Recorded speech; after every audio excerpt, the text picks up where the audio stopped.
Magandang umaga po sa lahat ng mga mananampalataya dyan sa Unity Baptist Church of Navotas City. And I would say at the outset, congratulations po. It's your 20th anniversary.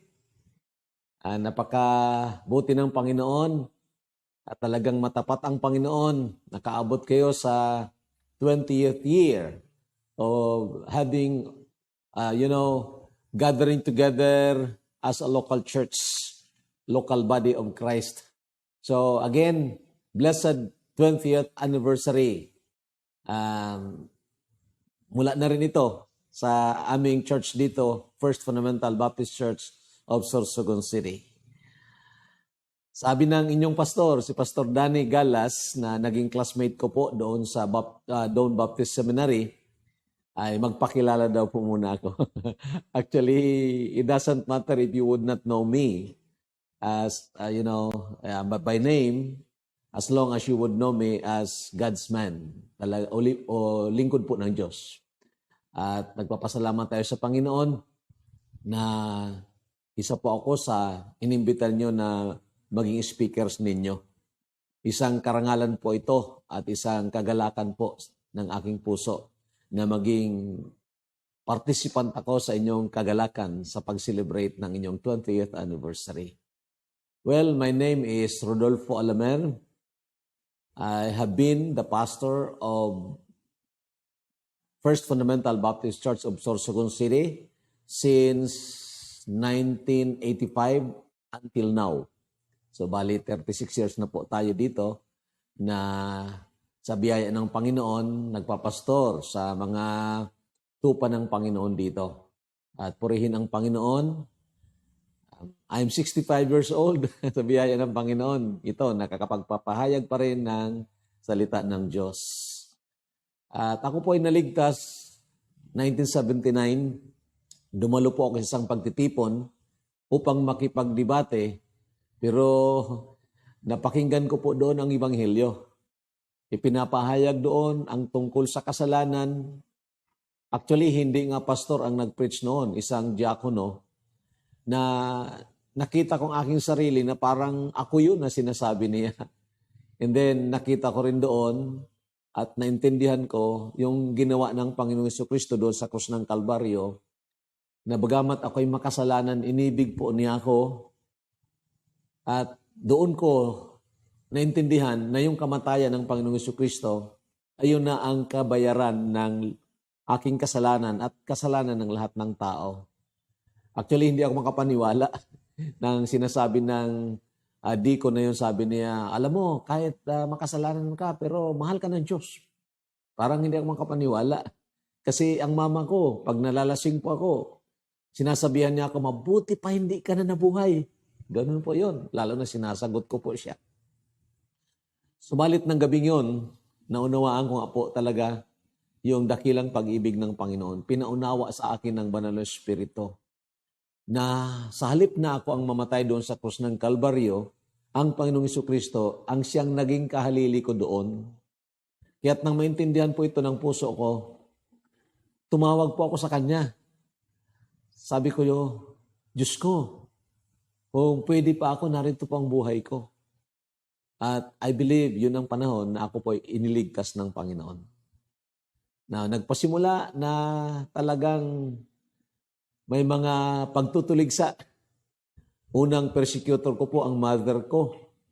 Kasi relihiyoso po kami na pamilya at ayaw ng mama ko na magbago ng relihiyon. Actually, sabi niya sa akin, ang problema sa'yo, nagbago ka ng relihiyon. Ang sabi ko naman sa kanya, hindi po ako nagbago ng relihiyon, Mama. Ayaw ko na po sa relihiyon. Ang gusto ko po si Jesus.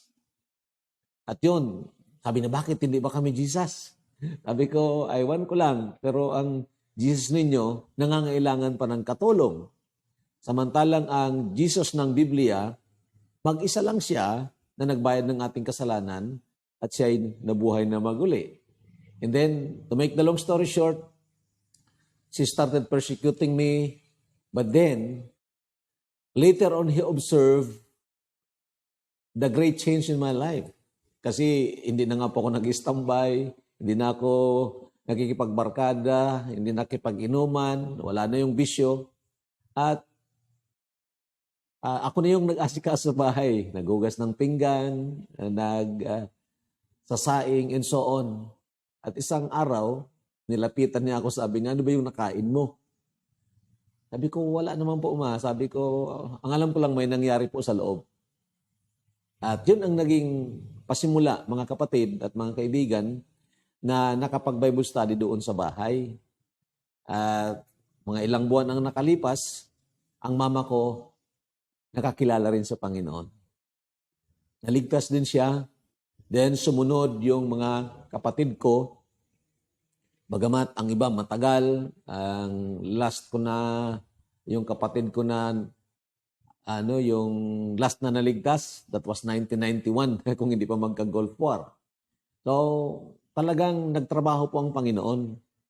Siyam lang po kaming magkakapatid. Lahat kami ngayon sa biyaya ng Panginoon ay naging mga mananampalataya. Tatlo po kaming pastor, tinawag ng Panginoon para magpahayag ng salita ng Diyos.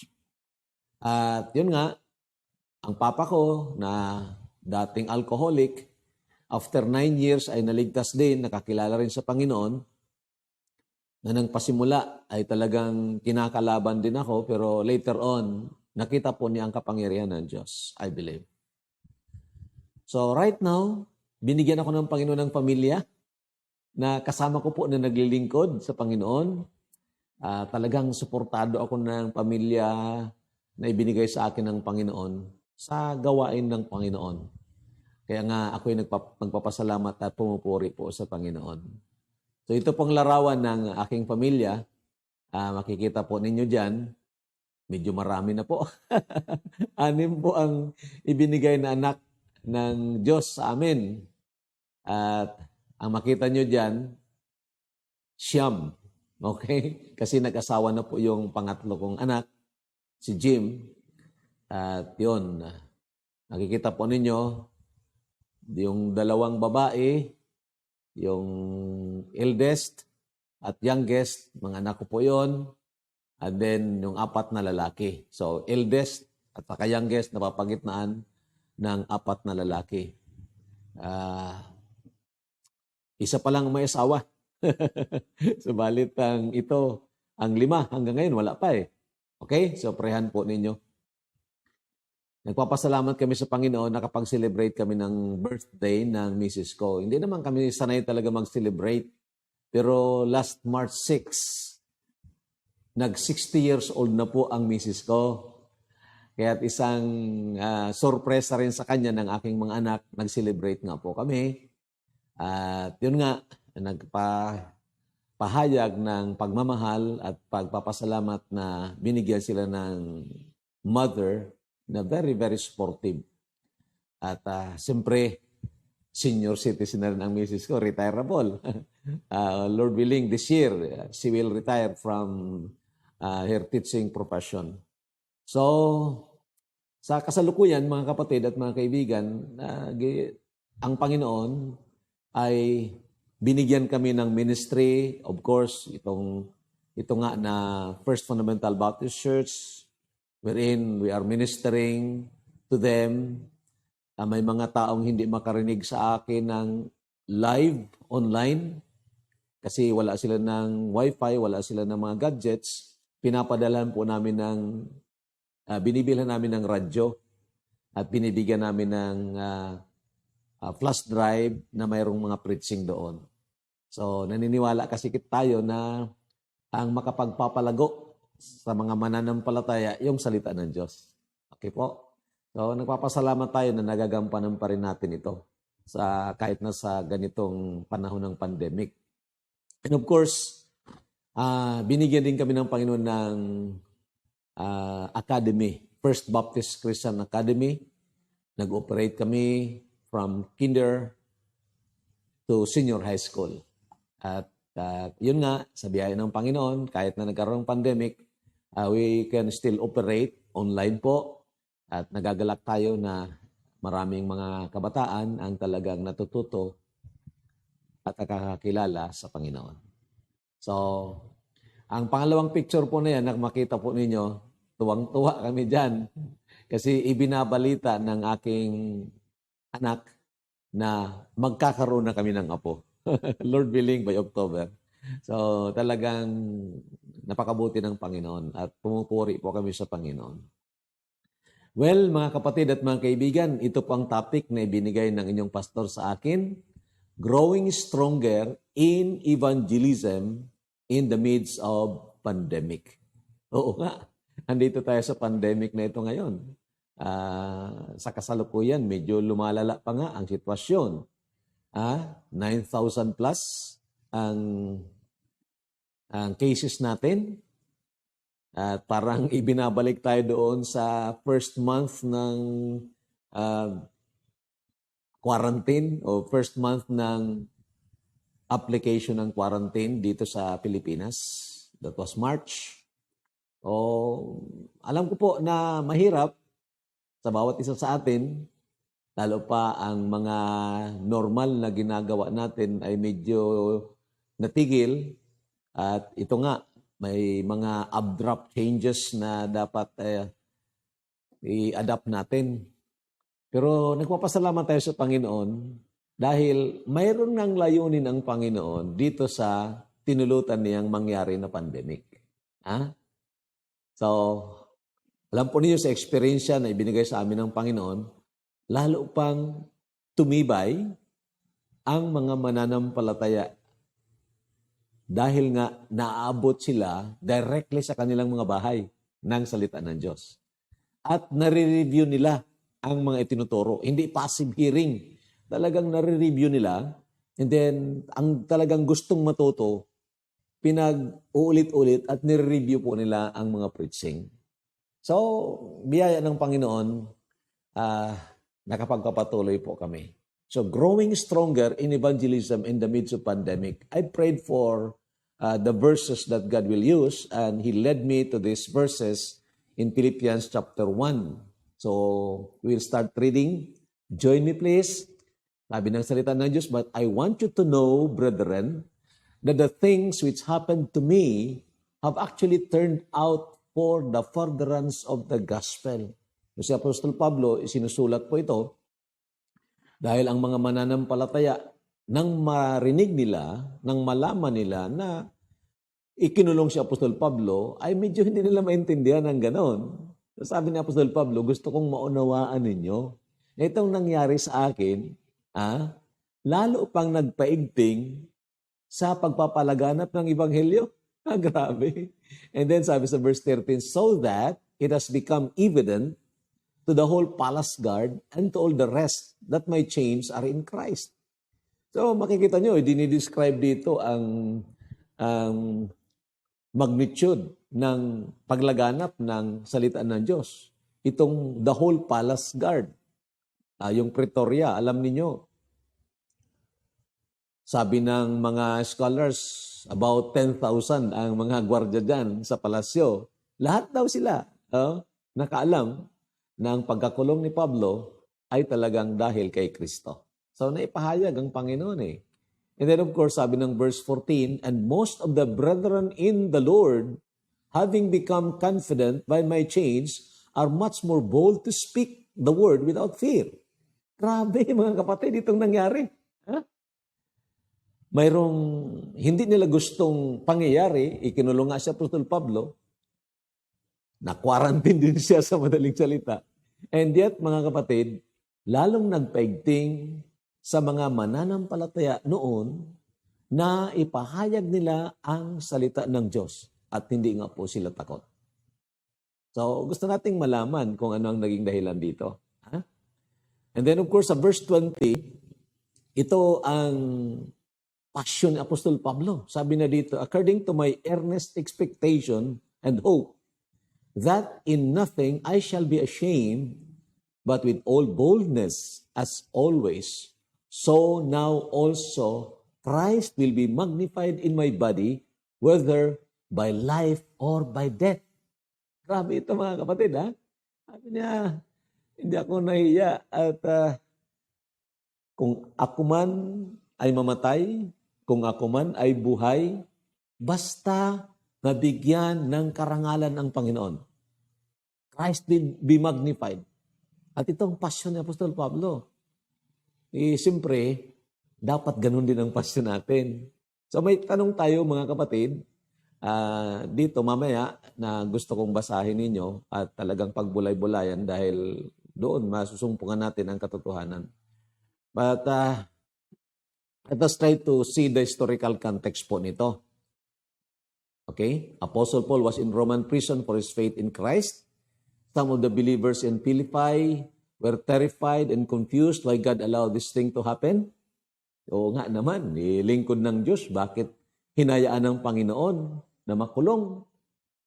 Bakit nakatali ba ang kamay ng Panginoon? Hindi ba niya kayang kontrolin ang sitwasyon? Of course, kayang-kaya ng Panginoon, pero yun nga, may layunin ng Panginoon doon sa adverse incident na nangyari po sa kanila. And then of course, Apostle Paul wanted to assure them that God has a wonderful plan for it. God turned the imprisonment of the Apostle Paul for the furtherance of the gospel. Maliwanag po doon sa binasa natin. So, ito nga ang katanungan na gusto kong itanong din natin mamaya sa ating sarili. Ito, what were in these believers that made them strong in sharing the word of Christ? What were in these believers? Okay? Kasi kung balikan natin yung mga talata na yon, sabi sa verse 14, for example, sabi sa verse 14, and most of the brethren in the Lord, having become confident by my chains, are much more bold to speak the word without fear. Grabe lalo silang lumakas, lalo silang naging matapang sa pagpapahayag ng salita ng Diyos, kahit na si Apostol Pablo na kanilang tinitingnan na spiritual leader ay tinulutan ng Panginoon na makulong. So ano ba ang nandyan sa kanila? What were in these believers that made them strong in sharing the word of Christ? Mahalaga po ito mga kapatid. Alam ba ninyo? Kasi kung gusto natin na mag-grow stronger tayo sa evangelism, kahit na sa gitna ng pandemic na ito, kailangang nandyan ito sa atin na nandyan din sa kanila. Okay? So what were in these believers? The first one, I believe, is this. They knew and caught God's passion through the Apostle Paul. Nalaman nila at na-imbibe nila, nahuli nila, figuratively speaking, ang pasyon ng Apostol Pablo. Pasyon ng Diyos na nakita nila kay Apostol Pablo. What was that? What is God's passion? Okay? It is to display His glory so that those who will see and savor it will be satisfied in Him forever. Medyo mahaba po yun. Pero gusto nating patunayan mga kapatid at mga kaibigan na ito nga ang ultimate passion ng Panginoon. Why He created us and why He created everything. And if we can see this and catch this through the eyes of our faith, mga kapatid, then I believe we can align ourselves with that passion of God, like the Apostle Paul, that we are, by the grace of God, willing even to die for the cause of Christ or to live for the cause of Christ. So, ngayon, makikita natin sa talatang ito sa John 17:24, nasabi ko sa inyo, ultimate passion nga ng Panginoon ito, sabi na dito, Father, I desire that they also, whom you gave me, may be with me where I am, that they may behold my glory, which you have given me, for you loved me before the foundation of the world. The Lord Jesus Christ was praying to the Father. At sinasabi niya, itong ibinigay mo sa akin, Ama, referring to the Christians, sabi niya, gusto ko na kung saan ako, nandoon din sila. At bakit? upang makita nila ang aking kaluwalhatian. So that is the passion of God to display His glory. And we can have examples for this, mga kapatid, na ito rin ang nakita ni Apostol Pablo dito sa Philippians 1:20.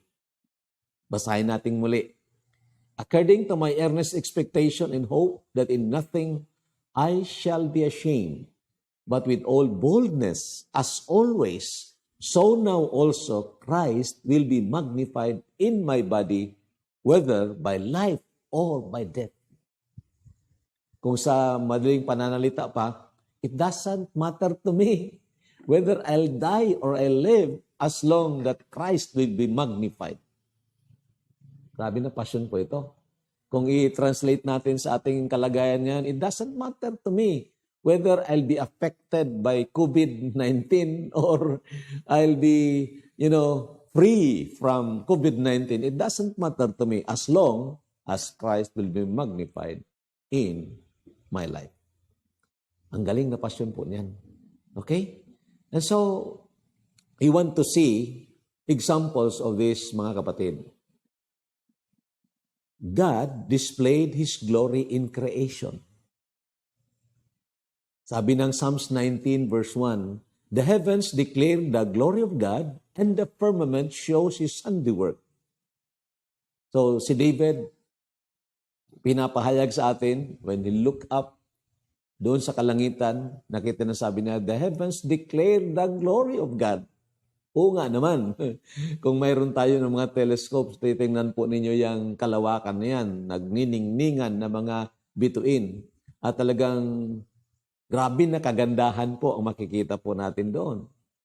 And of course, it is true, mga kapatid, kasi ang lahat ng nilikha ng Diyos ay nagpapakilala sa atin o itinuturo tayo doon sa kagandahan at kaningningan ng lumikha. Okay? God's creations are pointing us to the beauty and splendor of our Creator so that we may glorify Him. Bakit nga? Binigyan ng Panginoon mga kulay ang kapaligiran. Okay? Itong bulaklak na ito, bakit may kulay ito? Bakit maraming kulay, kaleidoscope of colors? Bakit hindi isa lang? Alam ba ninyo? Kasi tayo, binigyan din ng Panginoon ng capacity to appreciate. Alam natin yon na pag nakakita tayo ng mga magagandang mga bagay sa ating mga kapaligiran, nag-appreciate tayo at natutuwa tayo. Di ba? Subalit hindi dapat magtapos doon sa just appreciating the creation. But rather the creations must point us to the Creator. Na kung nagagandahan tayo sa mga nilikha, sigurado dapat nagagandahan tayo sa lumikha. Di ba? Ganun po yun, mga kapatid, ang ibig sabihin yan. So all God's creations are but display of His beauty. Kung maganda ang mga nilikha, mas maganda ang lumikha. The designer is infinitely beautiful than the design. At lahat nga ng bagay, sabi ng salita ng Diyos, were created by Him and for Him. Colossians 1:16. Alam ko na alam ninyo yan, di ba? For by Him were all things created, visible or invisible, whether there be thrones or dominions or principalities, all things were created by Him and for Him. Tandaan po ninyong word na yun, and for Him, para sa Kanya. Minsan nagtanong po ako sa mga tinuturuan ko noon, bakit nilikha ng Diyos ang mga isda? Alam ba ninyo, ang madaling sagot po nila, para may makain tayo. Yang sagot ko naman, kung para may makain tayo, bakit kinulayan pa ng mga isda? Oo nga naman, di ba? Alam niyo, mga kapatid, may layunin ng Panginoon, hindi lang para makain natin yung isda. Binigyan rin ng kulay upang pag nakita natin ang mga isda, ang nagagandahang mga kulay ng mga isda, maalala natin, mas maganda ang gumawa kaysa ginawa. Di ba? So we can be released from that self-centeredness. But rather we can be God-focused. Ito, bakit tayo may taste bud? Oo nga naman, ano? Bakit tayo may taste bud? Para ba ma-absorb ang nutrients sa mga pagkain? Bakit? Kung wala ba tayo ng taste buds, hindi ba tayo makakakuha ng mga nutrients dyan sa pagkain? Of course not. The taste buds ay nalalaman natin ang lasa ng pagkain. Na kung nasasarapan tayo sa pagkain, pinapaalalahanan tayo ng Panginoon, mas maganda at mas mabuti ang nagbigay ng pagkain kaysa pagkain mismo. Di ba? Yan nga sinasabihan tayo ng Panginoon, whether you eat or you drink, whatsoever you do it all to the glory of God. Because that is God's passion, mga kapatid. He's trying to display His glory upang kung masilayan po natin ang kanyang kadakilaan, ang kaningningan ng kanyang kagandahan, then magkaroon tayo ng kagalakan sa kanya. And that is the greatest joy that our hearts are longing for.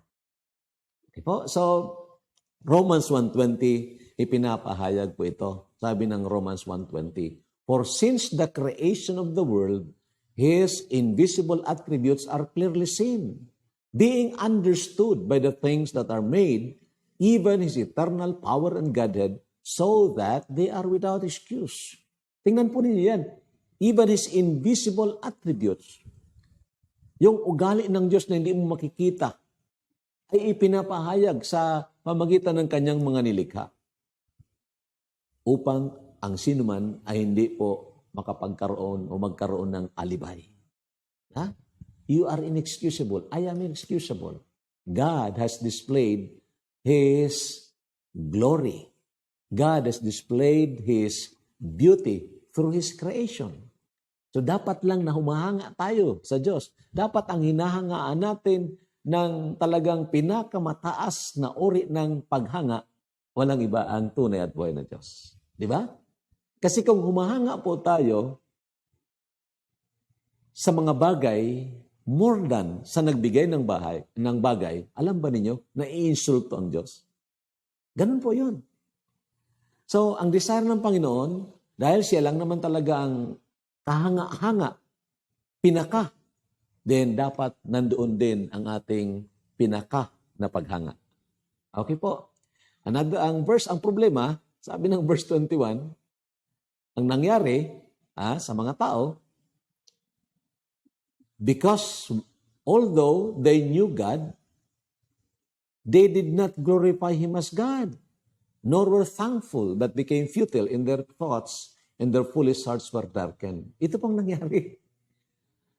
Sa atin at sa lahat ng mga tao, instead of glorifying God, we glory in creation. At doon, kung ipagpatuloy ninyong mga talata na yan, doon, God gave them up because of this kind of sin. So, the mother of all sins, kung titingnan po ninyo, is when we fail to glorify God. Because the ultimate and greatest passion of the Lord is that ma-display niya ang kanyang kaluwalhatian upang siya lang ang luwalhatiin natin ng pinakamataas na pagluluwalhati. Okay po?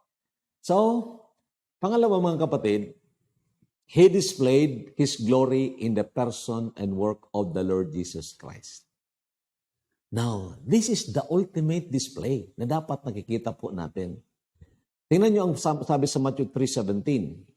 And suddenly a voice came from heaven saying, "This is my beloved Son, in whom I am well pleased." Alam po niyo kung sino nagsasalita dito? Ang Ama. Panahon ito na binabautismo ng Panginoong Jesucristo doon sa ilog ng Jordan at bumaba ang banal na espiritu na parang kalapati. Then, napakinggan ang tinig ng Ama. So, the three persons nandoon. The Father, the Son, and the Holy Spirit. And then sabi ng Ama, "This is my beloved Son, in whom I am well pleased."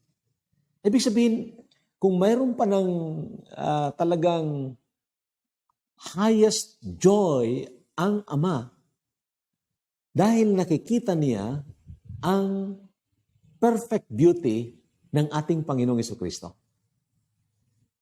Grabe, di ba?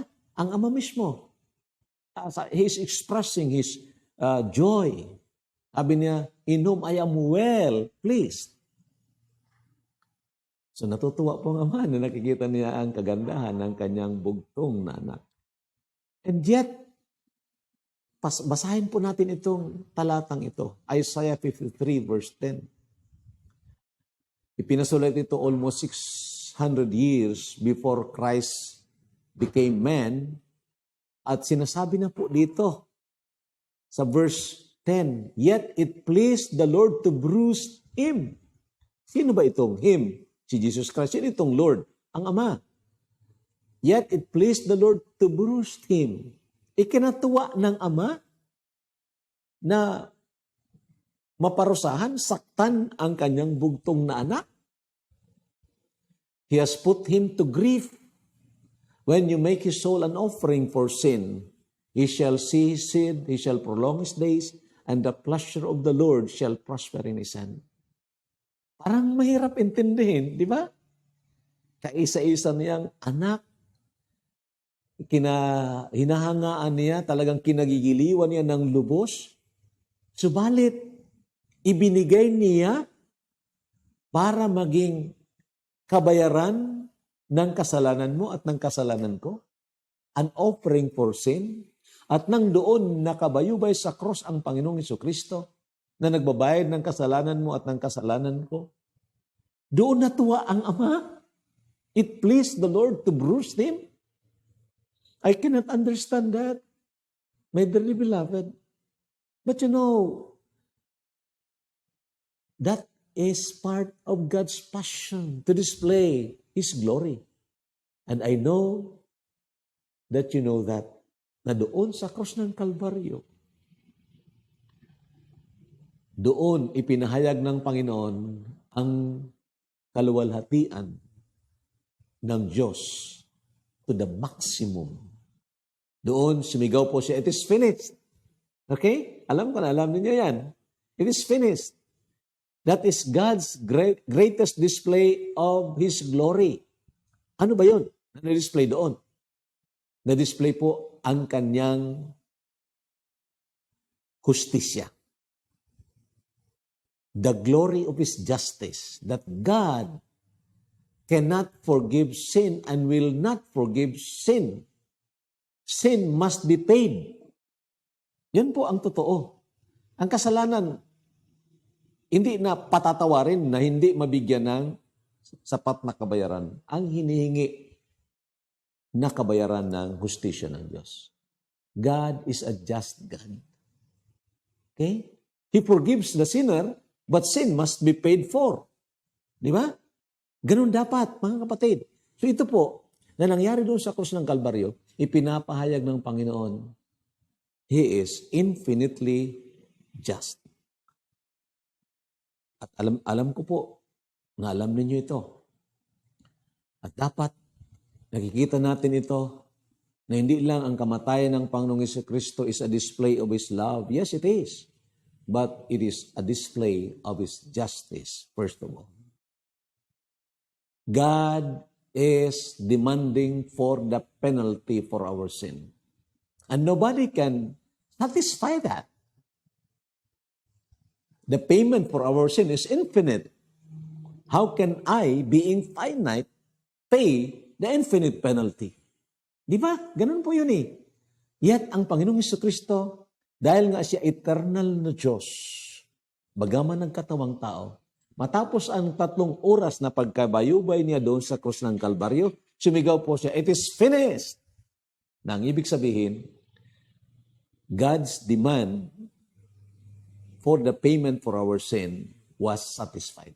Ito ang tinatawag ng theology, kahit na ng Bible, propitiation. Pampalubag loob sa hustisya ng Diyos. Mga kapatid, sabihin ko po siya, that's a display of glory. And of course, alam din natin that there on the cross, the holiness of God was revealed Kaya nga sumigaw ang Panginoong Jesucristo doon. My God, why hast thou forsaken me? Kasi sa panahong yaon, mga kapatid at mga kaibigan, ang Ama at ang Banal na Espiritu hindi makatingin sa anak dahil ang bugtong na anak ang siyang naging kahalili natin. Parang siya ang naging kasalanan para sa atin. Sabi ng 2 Corinthians 5:21, He became sin for us. Oo nga.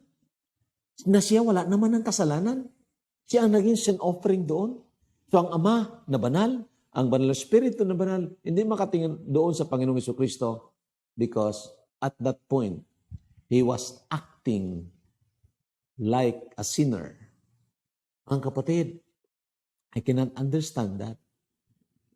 Na ang banal na Diyos, the only begotten Son of God, who is being adored by the angels in heaven, will come and suffer that kind of injustice and will bring or bear our wickedness, our iniquities, our sin in His own body.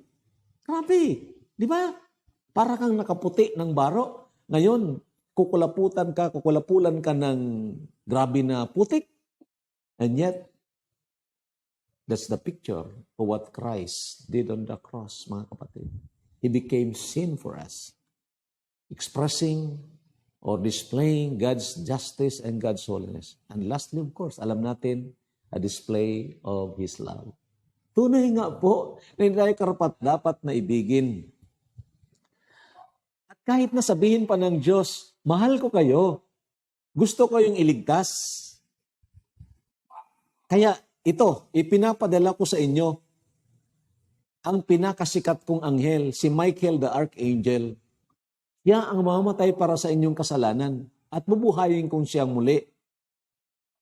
We can say it's already love kasi He will deliver us. Michael the Archangel will deliver us from hell and from sin. Di ba? Pero hindi po si Michael the Archangel ang ipinadala ng Ama. Sino po ang ipinadala? Ang kanyang bugtong na anak. Grabe mga kapatid. I cannot understand that. And I tell you, that is the highest kind of love na wala po siya ng reservasyon. Alam po ninyo, kung sasabihin ko sa inyo, hey, mga taga Nabutas, mahal na mahal ko kayo. At mayroon ako ditong ibibigay sa inyo. Ito, mayroon akong tuniladang ginto. Bibigyan ko kayo tag-1 kilo ng ginto. At mayroon din akong tunilada ng diamonds. Pero itong diamonds na ito, hindi ko ito bibigay sa inyo. Ito lang na ginto para sa inyo. Ang tanong, do I really love you? May reservation? Hindi. Nakita po natin ang Panginoon na hinahangaan ng Ama, kinagigiliwan ng Ama, ibinigay po sa iyo at sa akin na hindi naman karapat-dapat na mahalin. Yan nga po eh. That's why, dapat nakita po natin ito, the display, the maximum display of the glory of God, the glory of His justice, the glory of His holiness, and the glory of His love. Yun po ang nangyari doon sa krus ng Kalbaryo. So, pangalawa, mga kapatid, na gusto nating alamin, ano ba ang nandito sa mga mananampalataya? First, nakita natin na they were able to catch the passion of God through the life of the Apostle Paul. And now we want to see, nandoon, nakita rin nila at ginamit nila ang kapangyarihan ng Diyos na nasa kanila.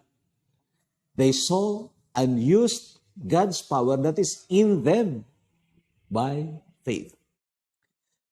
Si Apostol Pablo nagsasabi sa Philippians 4:13, alam niyo, may silang na verse yun, I can do all things through Christ who strengthens me. I can do all things. Pero hindi po tumigil doon ang verse. Through Christ who strengthens me. May nagpapalakas sa kanya. At yun din ang itinuturo niya sa mga mananampalataya. Nang magpapalakas sa inyo ay ang Panginoong Jesucristo. In fact, he was praying, or he did pray to the Ephesian Christians, and I believe he did pray also to all believers na, pinagmissionan po niya. He did pray that they be strengthened in the inner man. Kasi hindi po natin kayang gawin ito, nagawain ito ng evangelism, kung sa pamagitan ng ating kalakasan, sa atin na pamagitan ng ating determinasyon, o sa pamagitan ng ating mga, sabi natin, program, mga strategies. Now, we need program siguro. We need strategy siguro. We need method siguro. But then, if you do not have the power of God, that's nothing. Di ba? So, ang prayer ni Apostol Pablo, that they be strengthened in the inner man by the Holy Spirit in order to do the work. So let us read these verses, mga kapatid. Ephesians chapter 1. Ito ang first prayer po niya. Maganda kung pag-aralan natin itong the book of Ephesians. Okay? I have a series on that, and so it's really good.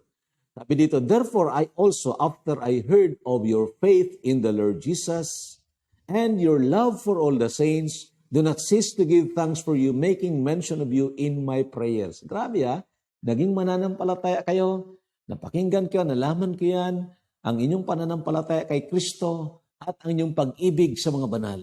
So kung titanong, parang very ideal na po ito, nangyari sa kanila, di ba? And yet, the Apostle Paul was praying for them. Ano ang kanyang ipinapanalangin? Sabi na sa verse 17, that the God of our Lord Jesus Christ, the Father of glory, may give to you the spirit of wisdom and revelation in the knowledge of Him.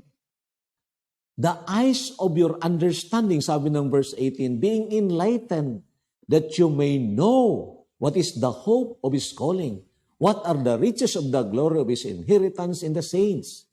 Grabe mga kapatid, ito, mayroon palang mata ang ating understanding. Ha? Kung may mata ang ating ulo, the physical eyes, may mata rin ang ating puso, the eyes of our hearts. At yun ang prayer ni Apostol Pablo, sabi niya, the eyes of your understanding being enlightened, that you may know what is the hope of His calling, and what are the riches of the glory of His inheritance in the saints. Mga kapatid, naalala kong isang istorya na mayroong isang babae na mayroon siyang isang anak, balo na siya, mayroon siyang isang anak, at pinagsikapan talaga niyang pag-aralin ito. Dahil umaasa siya na itong anak niya ang makakaahon sa kanya sa kahirapan. At yun nga, nag-graduate naman sa college. At sabi ng anak niya, ma, hayaan mo ma, pupunta ako ng Maynila, mag-apply ko ng trabaho. At pag nakapagtrabaho na ako, ma, ipapaayos ko yung bahay natin. Dahil sirang-sira na. Sabi ng ina, ay sana nga anak. So, nakapagtrabaho ng anak at sumusulat din sa kanyang ina. Lumipas ang ilang taon, umuwi yung ina, or rather umuwi yung anak, at nagtaka siya na makita niya ang kanilang bahay. Sirang-sira pa rin. Sabi niya sa kanyang ina, ma, ano bang nangyari? Bakit hanggang ngayon hindi mo pinaayos itong bahay natin? Sabi ng ina, saan ako kukuha ng pera na ipapaayos dyan? Sabi ng anak, ma, palagi ako nagpapadala. Anong ipinapadala mo? Sabi ng ina, sumusulat ka sa akin at may kasamang karton. Yung palang karton, money order pala. Nung panahon, money order eh. Pinapadala sa koreo. Money order pala na kung dadali mo doon sa post office, papalitan ng pera. Hindi alam ng ina yun eh. Akala niya karton. Kaya yun, tinatapon lang niya. Yan, no? Sabi na, sinusuksok ko dyan sa bubong natin dahil sira na. Mga kapatid, parang kalintulad sa maraming mga mananampalataya ngayon. Mayaman sila diyan kay Kristo, pero hindi nila nakikita ito. Kaya't namumuhay na talunan, namumuhay na mahina, na mayroon naman sana magpapalakas sa atin. Ha? ang Diyos sa pamamagitan ng Banal na Espiritu. At dito sa verse 19, pinapahayag ito, sabi dito, and what is the exceeding greatness of His power to usward who believe? It's by faith. Nandiyan na po sa atin ang Banal na Espiritu. Di ba? Nananahan po siya dyan. Kailangan mapalakas po tayo. At alin ang dapat lumakas sa atin? Sabi ng Ephesians chapter 3. Babasahin natin ito, the second prayer ni Apostle Paul sa mga taga-Ephesus. Sabi niya dito, for this reason, I bow my knees to the Father of our Lord Jesus Christ, from whom the whole family in heaven and earth is named. So nakita nyo dito, nananalangin na si Apostol Pablo, nakaluhod pa. Very sincere. At sabi na dito, ang prayer niya, that He would grant you, according to the riches of His glory. Nandiyan na naman ang salita na yan, riches of His glory, to be strengthened with might through the Spirit in the inner man. Mga kapatid, ito po ang kailangan natin. At ano itong inner man? It's not the soul. It's the spirit. Ang spirit natin na pinananahanan ng Banal na Espiritu. Yung spirit ang ipinanganak na muli. Di ba? He that is born of the Spirit is a spirit. Ngayon, itong espiritu natin, kailangan lumakas ito upang ma-influence niya ang kaluluwa natin. At ang kaluluwa natin, nandoon yung mind, nandoon yung emotion, nandoon yung pagdidesisyon, the will.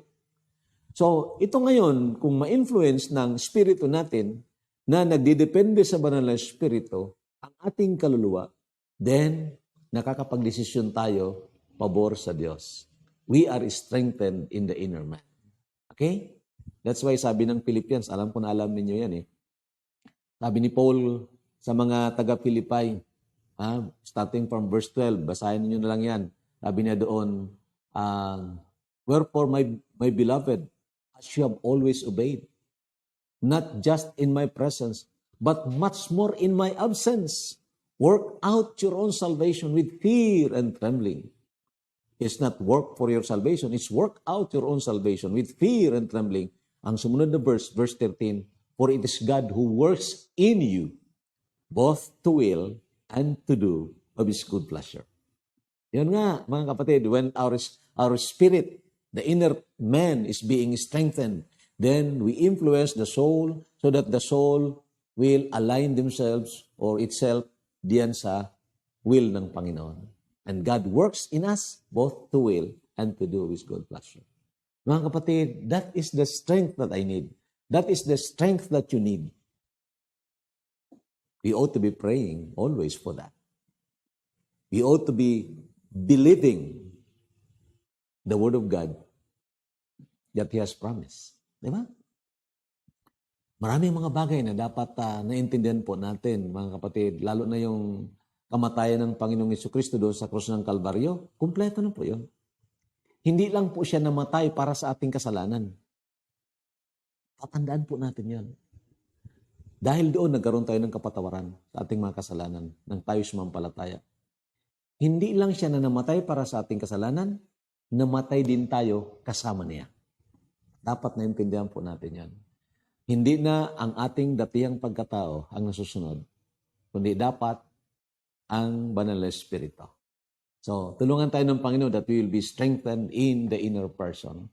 The third point that I want to bring to you, dearly beloved, itong mga mananampalataya na sa gitna ng nangyari kay Apostol Pablo na ikinulong nga, lalong lumakas sila na naging masigasig sila sa pagpapahayag ng pangalan ng Panginoon at ng salita ng Panginoon dahil talagang nakita nilang passion ng Panginoon. And then, they use the power of God that is in them by faith. And then, of course, they engage themselves in God's purpose. Ano ba ang layunin ng Panginoon? God's purpose to be praised or to be glorified among all the nations cannot fail. Yun po ang totoo. Ang layunin ng Panginoon, itong ultimate objective niya, ay hindi po ito mag-fail. It will surely come to pass. And that's why the best investment siguro, the wisest investment na dapat nating ginagawa ngayon. Investing our lives, our talents, our treasures, our time. Investing our time dito sa unfailing purpose ng Panginoon. Natawag natin itong evangelism, and more than that, that's discipleship, of course. Okay? Making disciples. So to engage ourselves to God's unfailing purpose is the wisest investment that we could ever make. Saan ba natin in-invest ang ating buhay? Tanungin po natin ating sarili. Saan ba natin in-invest ang ating time? Baka naman maraming Facebook, pero wala na ng facing the book. Diba? Wala namang problema sa Facebook, mga kapatid. In fact, tinulutan ito ng Panginoon para magamit natin para sa evangelism. Magamit natin para sa discipleship. Opo, pwede. Hindi yung lalagay ka lang doon ng mga kung anong ginawa mo, tapos may mga tao nga na maganda naman ang muka, nagpapapangit. Di ba? Nag-smile lang, napakapangit para may mag-like. No. At pag may nag-like, tuwang-tuwa. Wow, maraming nag-like. Pag may nag-dislike, ay naku, nagagalit. Self-centeredness. That's our problem. Di ba? But if we are focused on Christ, alam nyo, we will align ourselves dito sa purpose ng Panginoon. So, tingnan nyo ang verse na ito, Matthew 24 verse 14. Tinanong dito ang Panginoon tungkol sa pangyayari na magigiba yung city of Jerusalem, and then tungkol sa signs of His coming, and then sa katapusan ng sanlibutan. Ito ang sagot ng Panginoon, isa sa mga sagot ng Panginoon. Sige po, basahin po natin. And this gospel of the kingdom will be preached in all the world as a witness to all the nations, and then the end will come. Naku, will be preached in all the world to be a witness to all the nations? Oh, mangyayari ba ito? Yung Matthew 28 na palaging napapakinggan natin, going into the world and make disciples of all nations, parang napakahirap gawin. Mag-cross country ka, cross culture ka, para maipahayag mo ang salita ng Diyos dito sa lahat ng mga bansa, mga tribo, peoples. Kailan kaya mangyayari na ma-accomplish ito? Alam niyo mga kapatid, in this time of pandemic, as far as I am concerned, sa nakikita ko po, the Lord is opening a door of opportunity, napakalaki ng oportunidad.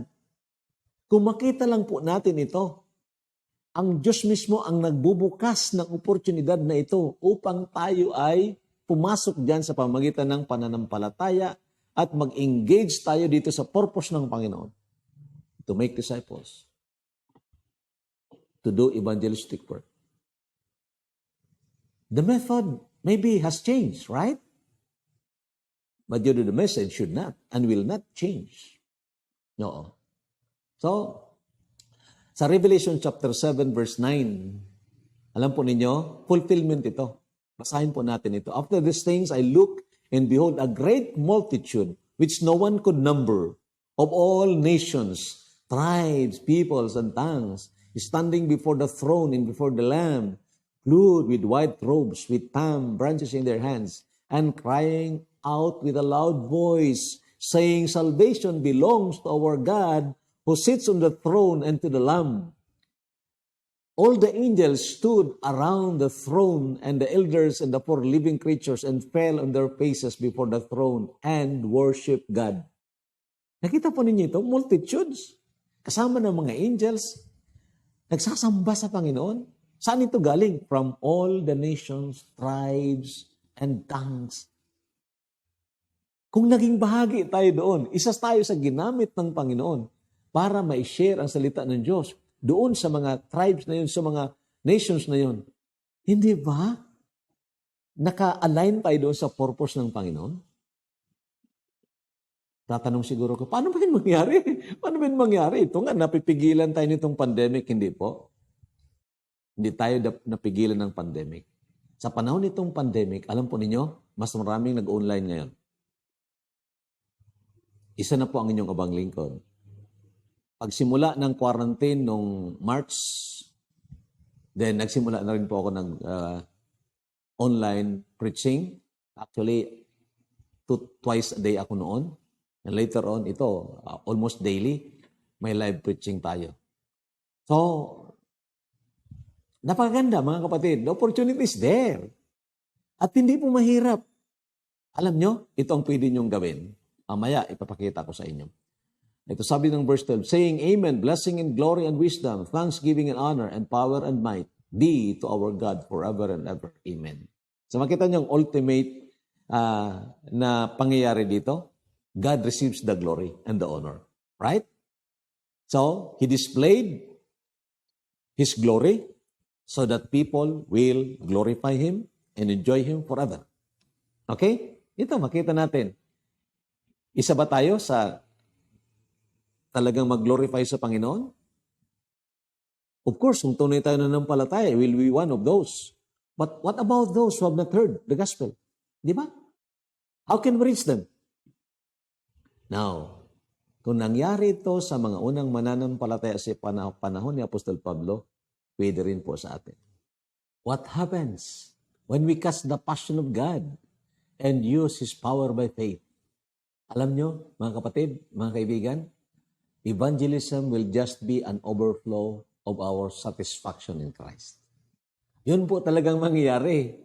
Ay, ibig sabihin, hindi dahil may program, hindi dahil inutusan tayo, kundi talagang overflow. Every day, may makakasama tayong tao, may makakausap tayong tao. Then, talagang ang Banal na Espiritu, magbibigay siya ng karunungan kung paano yung usapan ninyo, maybe in the events na nangyari ngayon, kung paano ma-shift doon, papunta doon sa eternal na mga bagay. Di ba? At ito, tingnan po nyo ito, mga kapatid, na maaari natin gawin. Maaari ninyong gawin. Ito rin ang sinasuggest ko sa mga nanonood po sa akin sa mga live preaching po natin. You can listen to biblical and good preaching online. And if you are blessed, share it to your friends with prayer and with care. So hindi nga mahirap kasi manood ka, napakinggan mo, so alam mo naman ang friends mo, kung medyo yung gusto niya mahaba, sige yung mahaba, yung maiksi. Pero ang laman, alam mo na nakabless sa'yo. Kung nakabless sa'yo, then i-share mo naman sa kanila. So, hindi na ikaw ang magsasalita. Marami ngayon pwede mong panuorin na tama, totoo. Of course, consult your pastor. Siyempre, kung medyo may mga bagay na hindi naman tama, of course, itanong nyo, pastor ninyo. Di ba? Oo. So, you can post also on Facebook verses and biblical quotations that were blessings to you. Baka naman magkaroon ng interest ang mga tao. Mamaya tatanungin ka and so you can start a conversation and then share the gospel. Di ba? So, mayroon po tayo ng mga preachings na pwede nyo pakinggan. Ang karamihan niya nandun sa YouTube. Mayroon tayo ng YouTube channel. Yun, makikita nyo sa screen ninyo. Radmer L&T. Ang L at saka T diyan ay Love and Truth. Okay? So, pwede nyo yan panoorin dyan. I-download ninyo, i-share nyo sa iba. Kunin nyo yung URL, then i-share nyo sa iba. O kaya pwede kayong manood sa live preaching po natin. Nandiyan naman sa screen, Facebook. I-type lang ninyo Rody Alamer. Maging friend po ninyo ako. And then, araw-araw, nagpe-preach po tayo. Halos araw-araw. Then, i-download sa inyo yung mga preachings po natin. So, mga kapatid, tunay nga po na kahit na sa gitna ng pandemic, maaari tayong palakasin ng Diyos upang sa ganon, makapagpahayag tayo ng kanyang ebanghelyo. So again, maraming salamat po sa inyong pag-imbita sa akin and congratulations once again. Thank you po. God bless us.